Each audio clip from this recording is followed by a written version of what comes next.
Hello from Dubai. I'm Rachel Price and welcome to the podcast Not Just Making the Tea, a show where we talk about the realities of our career and life choices, what life skills there are to be learned, and how they can influence and help us to succeed.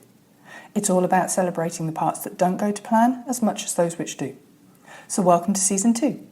This season, the focus will be looking at how we can develop ourselves to ensure that we're getting the most out of our lives both professionally and personally. The aim is that there'll be some chats with the experts along the way, whilst also the regular podcast about skills and attributes that we need to continue developing. So please do keep listening. Finally, I hope that you enjoy listening, find the topics thought-provoking, entertaining, and that they add some positive moments to your day. So on that note, let's get started with today's topic.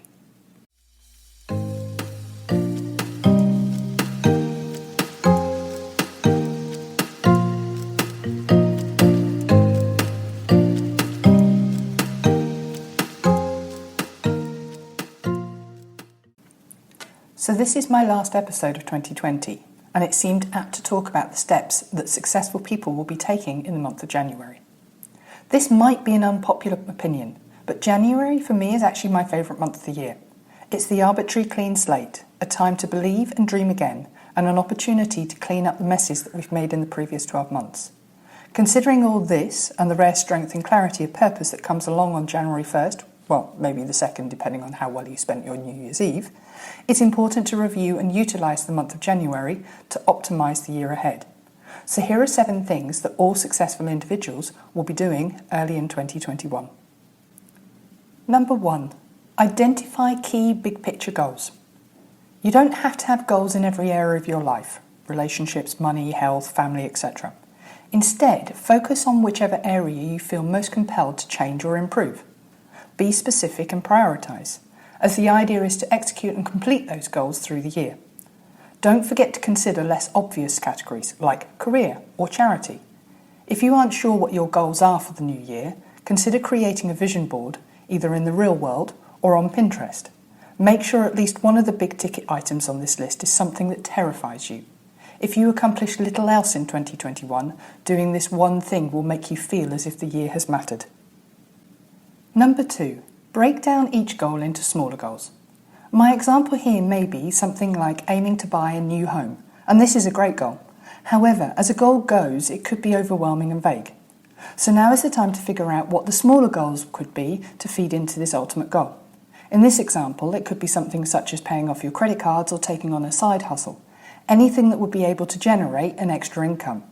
All that extra money could go towards the deposit that you need to buy your new home. Be creative in thinking about the smaller steps. Number 3, plot these smaller goals into your calendar. So now that you've decided upon your smaller goals, i.e. earn 10,000 in extra income over the next year, physically write these onto a calendar. How much can you realistically aim to save or take in each month? Set regular calendar appointments to check in and keep yourself on track. If your goal is career-based, such as to change or improve your current outlook, set regular network appointments into your calendar and network your way into the new year. These appointments will keep you accountable as the new year's many demands threaten to overtake your resolutions. Number 4, evaluate what didn't work in 2020. If the definition of insanity is repeating the same behaviour and expecting different results, we think it's wise to start the new year by identifying what didn't work for you in 2020 so you can avoid it again in 2021. Did a specific friendship cause you innumerable headaches? Then cut it out. Do you see an unhealthy pattern in your love life? Resolve to change it. Did you complain about your job daily? Now is the time to find a new one. Even looking at smaller things like a resolution to go to the gym every day that didn't work out are worth evaluating. Maybe this year your goal is, instead of finding a class that you like, try one new workout per week until you find and settle on something that actually incentivises you. Now, I appreciate that 2020 was an incredibly weird year, but actually, even with the pandemic, we carried on. We tried a new way of working, learning, and even our social lives changed. So what worked for you and what changes are you happy to stick with? Number 5, picture one person that you want to prove yourself to. Let's face it, hard work is, well, hard work. It can be difficult to motivate ourselves to go above and beyond our mandatory workload to achieve our bigger life goals. This is why it can be helpful, childish though it may seem, to identify one person that you feel, justly or not, doesn't believe in you. Having this person in mind will be helpful on the days that you don't feel motivated. You can call up their negative views as the fuel to your fire. Number 6, make a networking list. Whether you're interested in quietly pursuing a different career path or would like to keep advancing in your current field, investing in your network is critical. Make a plan in January to meet with a certain number of individuals each month of the year who may help, advise, or inspire your 2021 path. Reach out and schedule an initial round of meetings and then set reminders each month to schedule the following month's touch bases. Number 7, wake up 1 hour earlier than you did last year. This may not be for everyone, but if you're able to give it a go, give it a go. For whatever reason, we often have the fortitude to follow through on big, hard changes like this in January, more so than any other month. Resolve to wake up an hour earlier starting January 2nd to set the tone for the rest of the year.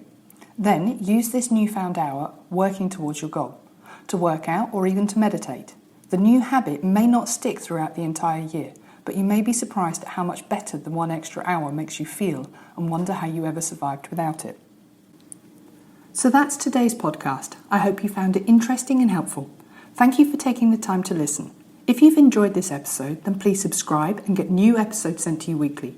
You can do that for free via Apple Podcast, Spotify, Google Podcast and other providers. I appreciate everyone who takes the time to listen. So subscribe, like, tell your friends and send me any comments. And how about rating this podcast?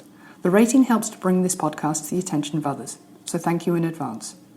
Please also check out the Instagram page, Not Just Making the Tea, for information on these topics and more.